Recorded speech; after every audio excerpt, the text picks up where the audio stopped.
14:20 in the morning, brought to you by Collectible Exchange and collectibleexchange.com. Use promo code 1420CX for all your collectible exchange and get 10% at checkout. Get something for your man cave or the sports fan in your life for the holiday season. Hear me out before you turn it off. Just hear me out. Don't get all crazy and just flick it off all this and go on to the next show that you're listening to this morning. But would there ever be a chance of an amicable split between the Edmonton Oilers and Connor McDavid? 99 left. Messier left, and he was a hometown guy. Money gets in the way. I know the Gretzky trade was a business decision because of Peter Pocklington and the Gainers and the thing and the stuff back in 1988, but it happens. Best players in the world get traded. Gretzky got traded a couple of times after, or one more time, then he signed a free agent elsewhere.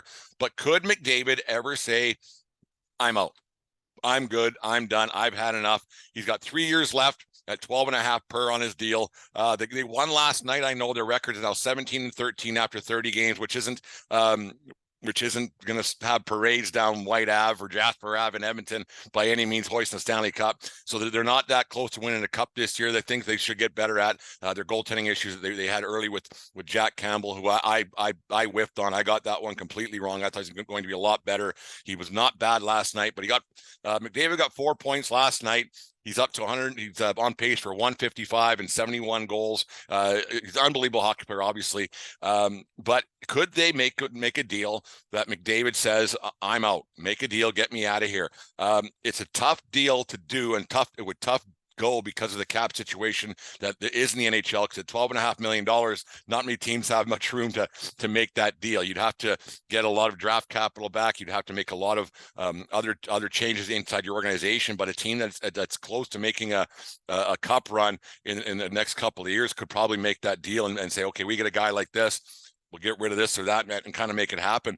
The thing is, in 3 years from now, you'll have to have a new contract for Draisaitl, because Draisaitl's contract ends up at the end of next or 2 years from now. And so you got to start thinking, you got to get him signed. And the only reason why the McDavid contract actually happened at the dollar value that it did, which is an underpayment, a huge underpayment for, like, you consider the rest of the league or the rest of sports, Draisaitl only makes $8 million.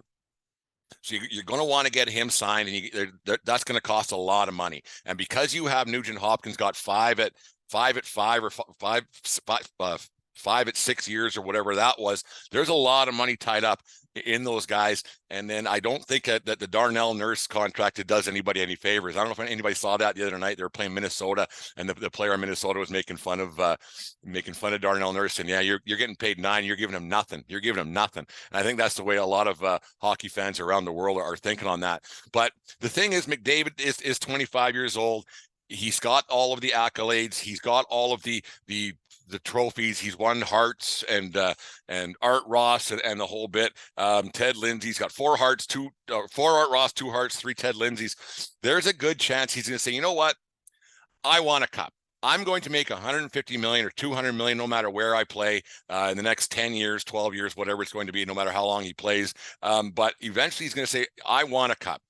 I want a Stanley Cup. When you're skating around the outdoor rinks when you're a kid, or when you're at your hometown rink, you dream about winning a Stanley Cup. You don't celebrate signing a big contract. You don't think about that. You think about Stanley Cups. That's what you play to win. You play to win. And now these guys, they think legacy. What am I going to take behind? What am I going to leave behind? I'm sorry, not take. What am I going to leave behind? A legacy. Because even when guys go into the Hall of Fame, and I'm pretty sure that McDavid's going in the Hall of Fame, the first thing that they talk about is 4-time Stanley Cup champion, 5-time Stanley Cup champion, and the like. So are the Oilers in line to win a Stanley Cup in the near future? My friends at Chicago Tomahawk Podcast, they said if they don't win one in the next 3 years, he's going to want out. And I agree. He's going to want to go somewhere. The guys they watch and they're yes, he's got a great big brand new house, was well publicized around these parts in Edmonton. He can stay, but you know what? You can build a house anywhere. You can buy a new house anywhere. Yes, it's personalized, but he has enough money where he can do it again. It's not a big deal. These guys want Stanley Cups, and I don't know if the Oilers are that team to win a Stanley Cup. They've come quasi close, I guess you could say, but with their goaltending situation and with their defensive core and they're a tough place to draw players, it's a tough goal. Could he say, get me out? It would take a heck of a haul You got to be thinking the draft picks that you would have to get. You got to be thinking the players to replace. I mean, you're not going to insert player here and then take McDavid out of it and expect the same results. I'm very aware of that. But then the Oilers got to start thinking long term as well. How many years till they say we're not getting anything out of this? We just have players. Like I said, Gretzky got traded. That was a different deal altogether. I understand that. The Messier deal he signed, he went to greener pastures in New York City and the like. But when Wayne Gretzky gets traded, the best player in hockey can get traded. And McDavid right now, he's the best player in hockey, and it ain't close. He's not the greatest.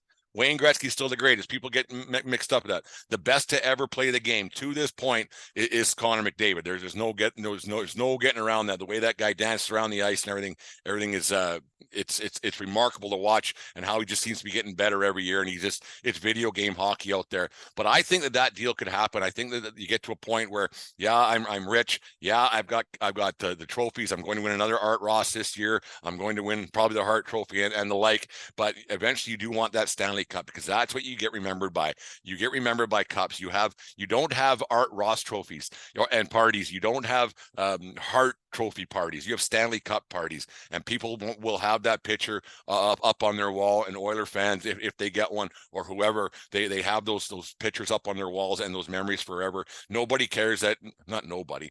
No, yeah, you know what? Nobody cares. Nobody actually cares who wins those awards. And there was talk yesterday the NBA changed some of their trophy names, and then the NHL should probably do the same. Maybe we'll do a show on that tomorrow, what they should change the names to, because it'd be quite a nice conversation. Will they trade him? Probably not. Would they trade him? I think if McDavid asked for it, the inmates run the asylum. There's no getting around that. When it comes down to it, if McDavid walked into Ken Holland's office and Daryl Katz, that jock sniffing owner that they got there, he said, "I want out. Get me out. I'm done. I'm not playing here. I want to win. Get me out." They would have to do it. I don't think that will happen, but I think there is a strong possibility. Wayne Gretzky got dealt. It was a business deal, I know. But I think that at the end of the day, these guys want to win, and they want to be part of something special, and they want to be part of forever. And Hart trophies, yeah, they're nice for the mantle, but if the wife's just shining them up all the time, it doesn't mean much. And as you have Stanley Cup parties, not Hart Trophy parties. Anyways, there's my thoughts for the day on the world of hockey. But anyways, birthdays for today.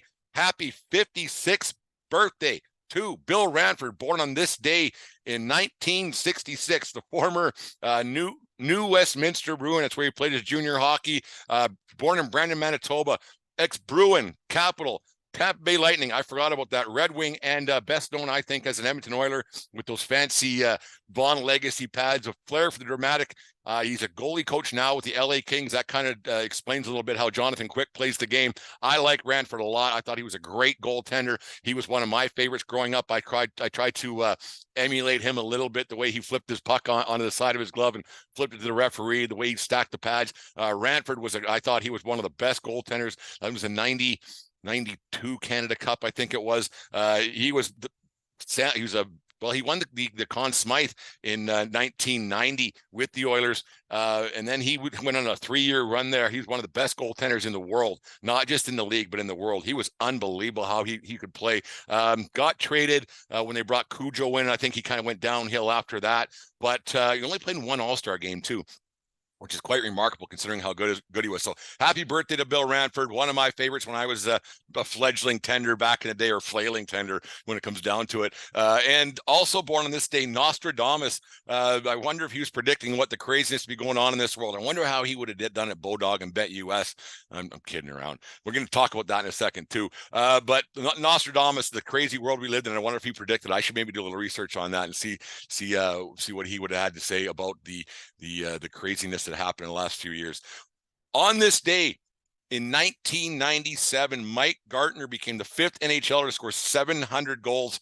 He would retire after that season with 708 goals as a member of the Phoenix Coyotes.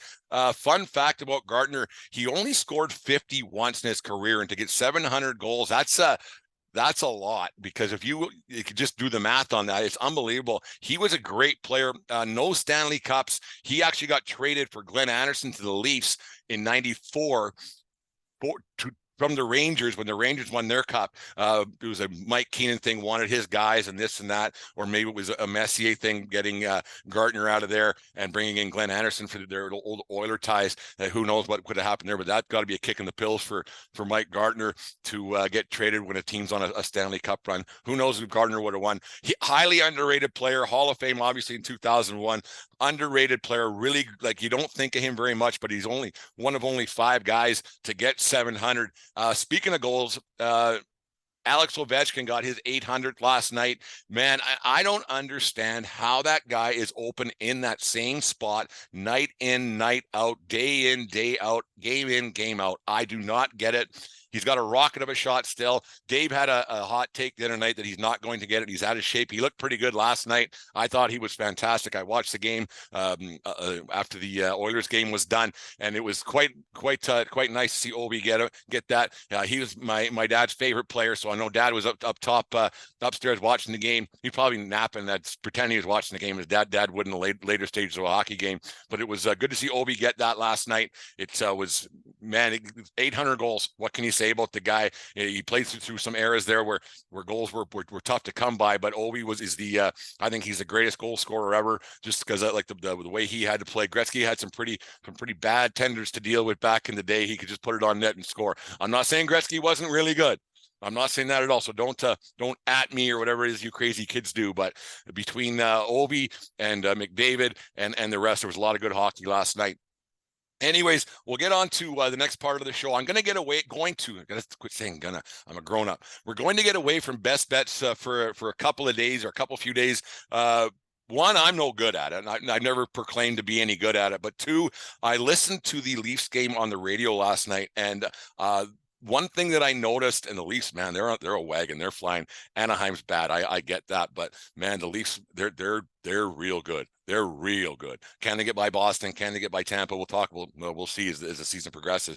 But what I was liking about last night's hockey game on the radio, there wasn't the barrage of sports betting ads and apps and plus this and minus this and the like. So I'm going to get away from that because it kind of puts a downer on things when you're just trying to watch the game. But on the radio last night, Joel Bowen was really good. So listen to a game on radio once in a while. It puts things in perspective and it brings things back a little bit. So I'm going to get away from that. We're not going to do that because it was nice to listen and not have the cabbie in between periods telling you what the odds are now and the odds change and everything else. We're going to get away from that. But I'm going to ask a question for you who are still listening to the show at this stage in the game.